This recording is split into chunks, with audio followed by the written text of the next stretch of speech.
എല്ലാവർക്കും സൗമ്യാസ് വ്ലോഗിലേക്ക് സ്വാഗതം. ഇന്ന് ഈസി ആയിട്ട് എങ്ങനെയാണ് ബട്ടർ ചിക്കൻ ഉണ്ടാക്കുക എന്ന് നമുക്ക് നോക്കാം. ഇപ്പോൾ കഴിഞ്ഞ വീഡിയോയിൽ ഞാൻ ഇട്ടിട്ടുണ്ടായിരുന്നു മഖ്നിയുടെ ബേസ് ഗ്രേവി. സോ അതൊന്നും കൂടി ഞാൻ ചെറുതായിട്ട് അതിൻ്റെ ഒന്ന് റിപ്പീറ്റ് ചെയ്യുകയാണ്. സോ ഒരു കുക്കറിൽ ഹോൾ സ്പൈസസ്, സവാള, ഇഞ്ചി വെളുത്തുള്ളി പേസ്റ്റ് ഇതെല്ലാം കൂടി ഒന്ന് വഴറ്റിയതിന് ശേഷം എരിവിന് ആവശ്യത്തിന് പച്ചമുളക്, പിന്നെ കശ്മീരി ഉണക്കമുളകും സാദാ ഉണക്കമുളകും കൂടിയ ഒരു മിക്സ് അതിലേക്ക് ഇട്ടിട്ട് തക്കാളിയും നല്ല പഴുത്ത തക്കാളിയും കൂടി ചേർത്തിട്ട് കുക്കർ മൂടി ഒരു 15 മിനിറ്റ് നേരം നന്നായിട്ട് കുക്ക് ചെയ്യണം. വിസിൽ കണക്കാക്കണ്ട.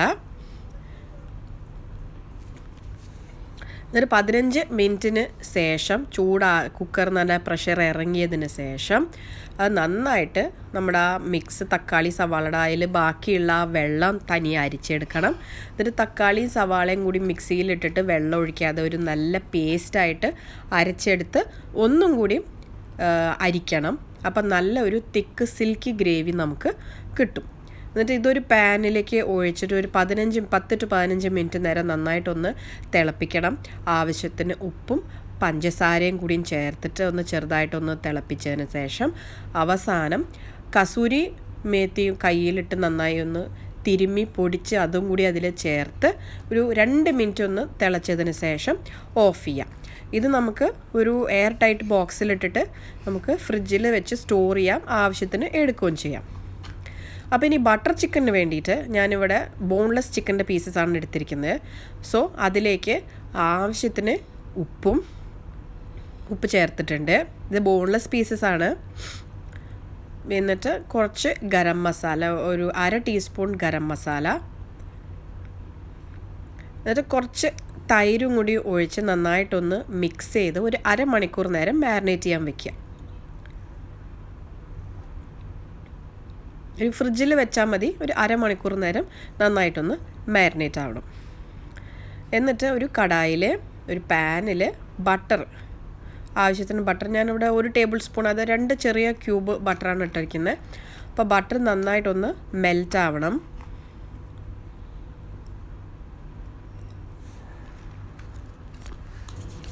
എന്നിട്ട് ബട്ടർ നന്നായിട്ട് മെൽറ്റ് ആയതിനു ശേഷം നമ്മൾ മാരിനേറ്റ് ചെയ്ത് വെച്ചിരിക്കുന്ന ചിക്കൻ്റെ പീസസ് അതിലേക്ക് ഇടുക.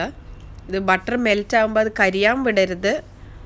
ഇങ്ങനെ ചിക്കൻ്റെ പീസസ് ഇട്ടിട്ട് നന്നായിട്ടൊന്ന് ഫ്രൈ ചെയ്ത് എടുക്കണം. 2 സൈഡും നന്നായിട്ടൊന്ന് ഫ്രൈ ആവണം.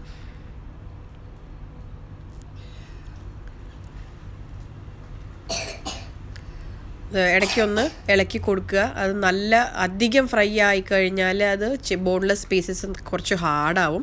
അപ്പോൾ 2 സൈഡ് നന്നായിട്ടൊന്ന് കളർ ചേഞ്ച് ആവണം. അത് തൊട്ട് നോക്കിക്കഴിഞ്ഞാൽ തന്നെ അറിയാം നമുക്ക് ചിക്കൻ്റെ പീസസൊക്കെ കുക്കായിട്ടുണ്ട് എന്ന്. അപ്പോൾ നമുക്കിത് കണ്ടാൽ അറിയാം അധികം ഓവറായിട്ട് കുക്കായിട്ടില്ല. അപ്പോൾ ചിക്കൻ്റെ പീസസ് എല്ലാം ഒരുവിധം നന്നായിട്ട് കുക്കായിട്ടുണ്ട്. ഇനി നമ്മൾ ഉണ്ടാക്കി വച്ചിരിക്കുന്ന നമ്മുടെ ആ മഖ്നി ഗ്രേവീൻ്റെ ബേസ് നമുക്ക് ആവശ്യത്തിന് എടുത്ത്, ഇവിടെ ഒരു 1.5 കപ്പാണ് ഞാൻ എടുത്തിരിക്കുന്നത്. സോ മഖ്നി ഗ്രേവീൻ്റെ ബേസ് അത് ഇതിലേക്ക് ഒഴിക്കുക. എന്നിട്ട് നന്നായിട്ടൊന്ന് ഇളക്കുക. കാരണം ചിക്കനും ആ ഗ്രേവിയും കൂടി നന്നായിട്ടൊന്ന് യോജിക്കണം. എന്നിട്ട് ചെറുതായിട്ടൊന്ന് തിള വന്നതിന് ശേഷം മൂടി വെച്ച് ഒരു 5 മിനിറ്റ് നേരം ഒന്ന് കുക്ക് ചെയ്യണം. എന്നാലേ ആ ഗ്രേവിയിലുള്ള മസാലയും ചിക്കനും എല്ലാം കൂടി നന്നായിട്ട് കമ്പൈനായി നല്ല മണവും നല്ല ഫ്ലേവർ എല്ലാം നമ്മുടെ ആ ബട്ടർ ചിക്കന് കിട്ടുള്ളൂ. അപ്പോൾ അത് മൂടി വെച്ചിട്ട് കുറച്ച് നേരം നമുക്ക് വേവിക്കാം. ഇതേ കണ്ടില്ലേ, നന്നായിട്ട് തിളച്ചു, നല്ല മണവും വരുന്നുണ്ട് ഈ ടൈമിൽ.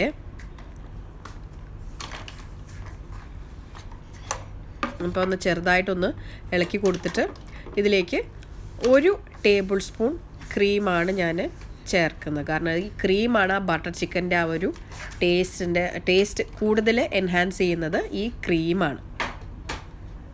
അപ്പോൾ ക്രീം ഒഴിച്ചിട്ട് ഒരു 2 മിനിറ്റ് ഒന്ന് തിളയ്ക്കുക. അധികം നേരം തിളപ്പിക്കരുത്. 2 മിനിറ്റ് ഒരു ചെറിയൊരു തിള വന്നതിന് ശേഷം നമുക്ക് സ്റ്റവ് ഓഫ് ചെയ്യാം. അപ്പോൾ ഒരു വിധത്തെ ചെറുതായിട്ട് തിള വന്നു. ഇനി നമുക്കിത് സ്റ്റവ് ഓഫ് ചെയ്തിട്ട് സെർവ് ചെയ്യാം. ഇത് ചപ്പാത്തിയുടെ കൂടെ, റൊട്ടി, നാനിൻ്റെ കൂടെ എല്ലാം കഴിക്കാൻ നല്ല ടേസ്റ്റാണ്. അപ്പോൾ നിങ്ങളെല്ലാവരും ഇത് ട്രൈ ചെയ്ത് നോക്കണം. ഞാൻ മുന്നേ പറഞ്ഞ പോലെ തന്നെ ഈ ഗ്രേവിൻ്റെ ബേസ് നമുക്ക് ഉണ്ടാക്കിയിട്ട് സ്റ്റോർ ചെയ്ത് വെക്കാം, ആവശ്യത്തിന് നമുക്കെടുത്ത് ഉപയോഗിക്കുകയും ചെയ്യാം.